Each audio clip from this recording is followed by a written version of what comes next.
పల్నాడు జిల్లా కోటప్పకొండలో త్రికోటేశ్వర స్వామిని మంత్రి వాసంశెట్టి సుభాష్ దర్శించుకున్నారు. నరసరావుపేట ఎమ్మెల్యే చదలవాడ అరవింద్ బాబుతో కలిసి వచ్చిన మంత్రికి ఆలయ అధికారులు పూర్ణకుంభంతో స్వాగతం పలికారు. ఒక్క ఛాన్స్ అంటే నమ్మిన ప్రజలను జగన్ వంచారని, అందుకే ఆయనను 11 సీట్లకు పరిమితం చేశారని మంత్రి ఎద్దేవా చేశారు. గత ప్రభుత్వంలో ఆలయాలు అభివృద్ధికి నోచుకోలేదని, లడ్డూ నాణ్యత విషయంలో అపవిత్రంగా వ్యవహరించారని మండిపడ్డారు. ఎమ్మెల్యే ఆధ్వర్యంలో కోటప్పకొండను అద్దంలా తీర్చిదిద్దడం అభినందనీయమని కొనియాడారు. నమస్తుభ్యం ఆనందాయ రాయకం మహాదేవస్య దర్శనార్థం అనుజ్ఞాం. మహాశివరాత్రిని కోటప్పకొండ మీద ఘనంగా జరుపుకోవడం జరిగింది.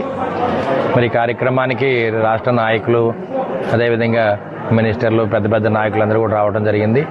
ఈ కార్యక్రమాన్ని భక్తులందరూ కూడా ఉమ్మడి కూటమి తరఫున ఘనంగా నిర్వహించిన ప్రభుత్వ అధికారులకి, రాష్ట్ర మంత్రులందరికీ కూడా ధన్యవాదాలు తెలియజేస్తున్నాను. ఇవాళ కోటప్పకొండకి మన ప్రీతమ మాన్యశ్రీ కార్మిక శాఖ మంత్రి మరి వాసంశెట్టి సుభాష్ గారు రావడం జరిగింది.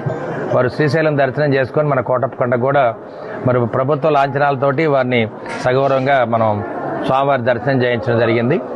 మరి కోటప్పకొండకి ఇటువంటి మరి మహానాయకులు, పెద్ద పెద్ద నాయకులు అందరూ కూడా రావడం వల్ల కోటప్పకొండ మరి అభివృద్ధి చెందడానికి ముఖ్యమైన కారణం జరుగుతుంది. అదేవిధంగా మొన్నే మన హోమ్ మినిస్టర్ గారు, అదేవిధంగా మన ఇన్ఛార్జ్ మినిస్టర్ గారు గొట్టిపాటి రవికుమార్ గారు వీడు రావడం జరిగింది.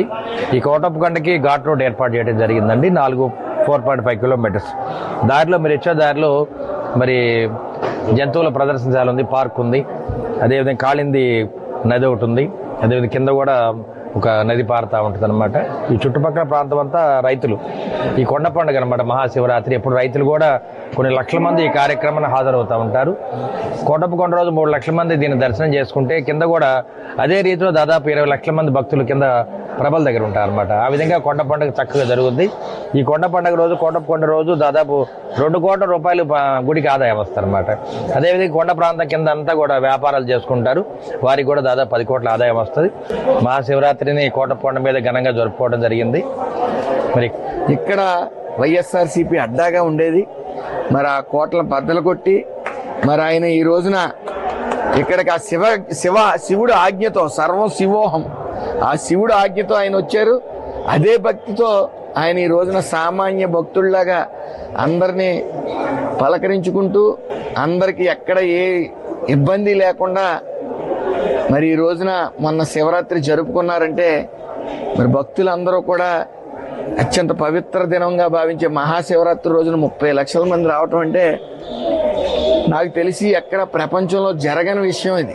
ఒక చోట 30 లక్షల మంది చేరటం అంటే పుణ్యక్షేత్రాలు ఎన్నున్నప్పటికీ 30 లక్షల మంది ఒకే చోట చేరటం అనేది ఒక ఈ కోటప్పకొండకు మాత్రమే సాధ్యం. మిగతా ఎక్కడా కూడా నాకు తెలిసి జరగదు. మరి అలాంటి మహాపుణ్య కార్యక్రమం మరి అరవింద్ బాబు గారి దగ్గరుండి ఏ భక్తులకి ఇబ్బంది పడకుండా మరి అలాగే పోలీస్ శాఖ వారు కానీ, రెవెన్యూ శాఖ వారు కానీ, ఇక్కడ ఉన్న పండితులు కానీ, పురోహితులు కానీ అందరూ కూడా వాళ్ళ పని వాళ్ళు చేసేలాగా వాళ్ళందరికీ ఫ్రీ హ్యాండ్ ఇచ్చి ఆయన మానిటరింగ్ చేసుకుంటూ మరి ఈరోజు ఇంత గొప్ప కార్యక్రమాన్ని, ప్రపంచంలో ఎక్కడ జరగలేనటువంటి కార్యక్రమాన్ని మరి మహాకుంభమేళాలో చూసాం మనం. దేశం నలుమూలల నుంచి వస్తారు, కానీ ఈ రాష్ట్రం నుంచే వచ్చి ఇతర రాష్ట్రాల నుంచి కూడా కొద్దిపాటిగా వస్తారు, కానీ ఇంతమంది భక్తులు మరి సుమారు 10-15 కోట్లు టర్న్ ఓవర్ జరుగుతూ ఉంటుంది. అలాగే ఫ్రీ బస్సు కూడా దీనికి దోహదపడ్డది. ఇలాంటి కార్యక్రమం చేయాలంటే ఆయన ఆశీస్సులు మెండుగా ఉండాలి.